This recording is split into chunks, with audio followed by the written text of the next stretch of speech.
My name is Rami Jarrah. I'm a Syrian activist, also working as a media entrepreneur for a new media association. I think that forums like the one we're participating in are very important because from being here, I've seen faces from across the Arab world and the Western world, people that are focused on this part of the world and focused on freedoms of expression. And this is something, of course, that we lack in Syria. Even with an opposition that calls for freedom and democracy, we still have issues where people don't really understand what democracy or free media is. Today we took part in a Syria panel which was focusing on Syrian media emerging and the difficulties and the obstacles that we face during that process.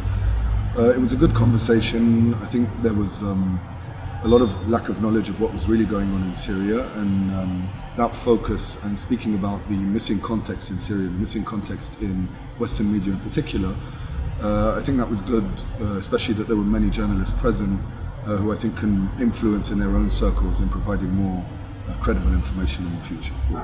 I think the most credible groups that we can get information from, I really believe this, are citizen journalists.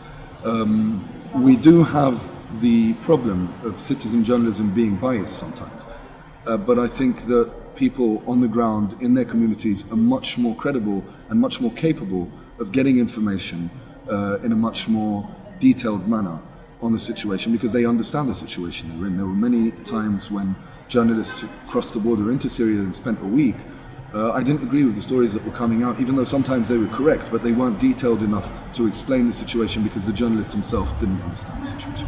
So what I'm asking is, let's be careful in choosing the platforms that we follow, but let's not avoid citizen journalism as being a main source of information that's credible or capable of being credible.